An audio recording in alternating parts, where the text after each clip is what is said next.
So last week, folks, we looked at urbanization really on the global scale, looking at the hyper connectivity and the innovation and economic driving forces of cities.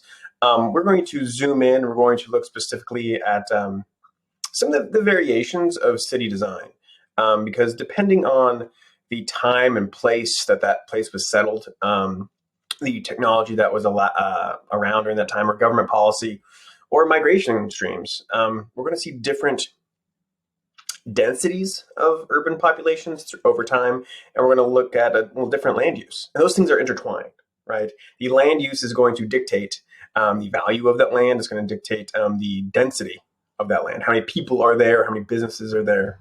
Okay. Click. Whoa, there's a lot happening here. First, I would like to bring your attention to the right. And these are major cities, right? So some world cities, some emerging world cities, old world cities. And look at the density gradients of all these. For the most part, the overall theme is hyperdensity in the center. Hong Kong, New York, not so much London. Not so much London, right? Sao Paulo has greater density, but it's a little more spread out. Johannesburg looks very sectory, right? So the question is, what creates this density, right? Could be topographic, could be their economic base. We'll find out. So the bid rent theory is not really a new idea to us. It might be a different label for it, but it's very similar to von Thunen's model. That the idea that the closer you are to the CBD, the closer you are to the central business district, the higher the rents are going to be. Right? You want to be closer to that node, that central network as much as possible, because it's going to increase the amount of customers you have, right? Range and threshold and all of that. So we're going to focus on density in two different categories, in American cities and really everywhere else, because United States cities are very different in their distribution of people compared to others, just because of the time in which they were really populated and created. What we tend to see, due to this bid rent curve and the idea that the city center is the highest property value, right? That's going to actually push out some residents. And in the United States, it's actually not pushing out who you think it is. It pushes out the relatively wealthy or the middle class, right? Because we have access to cars, and our cities are built on the idea of a car. They're car dependent, right? So instead of living in a dense CBD where you have greater congestion, traffic, pollution, possible crime, these middle income households are moving out to suburbs, right? So we see less density, or people moving to less dense, right? Because the car allows them to do that, right? It increases your activity space. And what do we see? Since the 1940s and 50s, when white flight was happening in the United States, white middle class families were moving out to suburbs. We see a increase in segregation, right? Marginalized groups, either recent immigrants or minorities. I shouldn't use the word minorities. Marginalized groups in the United States are still in the CBD, right? And that's going to have ripple effects in terms of how we see difference, how people perceive the inner city or suburbs, etc. Right? But we don't necessarily see that in European cities, for example, or even Latin American cities.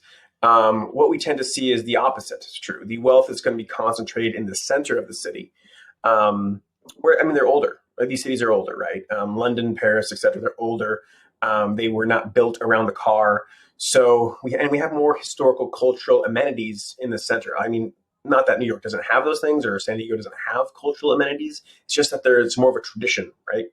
And it's on the outsides. It's the suburbs of Paris or London where we tend to see the more marginalized groups or the recent immigrant groups that have filled in a sense, the areas around the CBD. They want to get as close as possible, but are still, in a sense, kept out due to high rents, etc. All right. Now, some of that might seem like it doesn't make sense because we know that rents are high in like downtown San Diego, and they are. It's just wealthier families are choosing to pay the same amount for more land, right? If you have a question, please email me about that, right? We can see this difference between international cities and US right here with Phoenix and Paris, right? Paris, we already immediately see way more density, right? In that city center, that CBD, that traditional urban core, we see 1,000 plus people per square kilometer, right? We don't see that type of density in this very large spread out area of Phoenix, because Phoenix was just, it's relatively new, right, compared to Paris, right? And it has just spread out because there's nothing to stop it. It's flat desert, right? And it's a lower standard of living. It's your money goes farther, so people are moving there. We also have in the United States climate migration. It's warm, it's dry. It's hot. You should just say it's just sweltering hot. So if you're not about like shoveling snow, that's where you're going to move. Okay. Looking at housing density and development. So we want to talk about some tools that governments can use in planning their footprint and planning what and where and who is living or moving where. Zoning literally is that. It's dictating this zone is for this purpose and this purpose only. Now it can change over time, but it has to go through a decision-making process. Basically, there's three types of zones, right? We have manufacturing, so industrial. That can be light, that can be heavy. Commercial could be light and could be heavy. Commercial is buying and selling, right? Things that you like retail would be commercial. That'd be light commercial.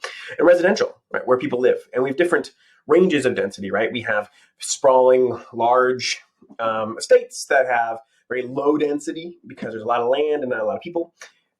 And then we also have, in the CBD, closer you get, higher density, high-rise buildings living vertically, right? And we can see that in San Diego and La Mesa here. Right, this is downtown San Diego. It may look familiar to you. I don't know. The waterfront is right in front of here. The district, I believe, is in La Mesa, right? So we have high density, medium density, condos, condominiums, and then we have low density. Little boxes on the hillside made of ticky-tacky, right? This looks like this isn't La Mesa, but it could be like Chula Vista, East Lake area. Yeah. So these decisions are made based on future needs or perceptions of how a city is going to grow, right? So, and the zoning matters. If you ever played SimCity, you know it matters. So there are a few things you can do as a city to navigate some of the problems with increased density. You could rezone, right, to actually increase density or reduce density. It's probably easier to increase density. And just allowing more people to live on a single, plot of ground that goes up. So this is going to actually increase the supply of place to live, which in turn should reduce the price, right? Because there's more supply, demand, you're assuming stays the same, and it will decrease the price for people to make housing more affordable. That's the idea. People living in greater density tend to have access to more services. And we're talking about healthcare, we're talking about education. But the education thing, folks, downtown San Diego didn't have a high school until like 10 years ago. Or had like one, right? And it's kind of on the outside of downtown San Diego. There's like no elementary schools, right? So, that's going to keep people out of the city center who have kids. But really cultural amenities, a nightlife, music, culture, art, food, it's different than a Chick-fil-A, right? You have more access to different types of experiences downtown. And you're going to reduce carbon emissions because you're taking away the need to get in your car to go anywhere. If you're living in a suburb, if you want to, a latte, I don't know if I've had a latte. Maybe one got in there. You're going to get in your car, right, and go get one. Or a Slurpee, right? You're going to get in your car and go get one. Whereas in a more dense area, the idea is you'd have greater access to those services and you just walk to them. Infilling. Infilling is one way to develop it more. Yes, more sustainably, kind of. You're just not spreading out anymore. You're just infilling. So the gap between suburbs and the CBD, you're just filling that in with hopefully greater density. So that image down below kind of shows that. We have the CBD mid-range over here, and we have the suburbs low density over here. And there was this gap in between when development was happening. This is like the difference between downtown San Diego and La Mesa, or downtown San Diego and El Cajon, right? It is now infilled. There's mostly no space in between that is not occupied by built up space, right? That's infilling. The thing is, though, we infill with low density housing, so it doesn't really help. Subdividing and filtering are kind of very similar things. You're taking a townhome, a condo, apartments, whatever it may be, and you're subdividing. You're making them smaller units. So you're trying to pack as many people on a square foot mile, it has to be large, of land as you possibly can. Therefore, reducing the cost of each unit, right? But overall, if you own the property, you're actually probably going to make it a profit, right? If you live in Redondo, you're going to see this with like mini dorms. You know that in college area, houses are purchased, and then the developers are just packing as many rooms on there as they can to increase the density of rent, the number of people they can charge rent to, right? Filtering is very similar. All right. So looking at, this is a model, Sam Boucher. It's a model, and we're looking at, you need to know the 4 stages, dealing with time, and the transportation technology and how that impacts urban placement and distribution. So stage 1, sail, we have a wagon, slow. Space-time compression hasn't been a thing, right? The fastest we can go is how fast we can run. When we have that technology, it's going to limit where our settlements are. We're going to be near canals, which is a man-built river, or a river, and hover around coasts specifically, right? In the United States, we're talking about a real concentration of our urban systems. Makes sense, right? Boston, New York, Philadelphia, right? It's also, we're pivoting. We're totally still connected to Europe because the United States, as it is today, didn't exist. We have technology, right? When it says iron horse, we're talking about a train, right? So basically what a train allows you to do is create a iron river wherever you want. You're no longer dependent on actual natural modes of transportation. You now can recreate it, right?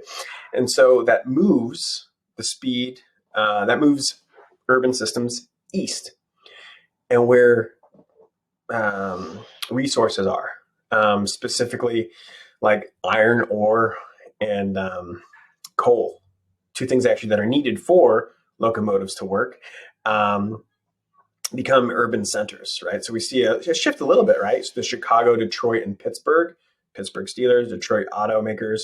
Chicago is just a shipping route for everything, right? Because it's right on the Great Lakes right there. The Great Lakes are a huge transportation hub, by the way. It's like an interior highway.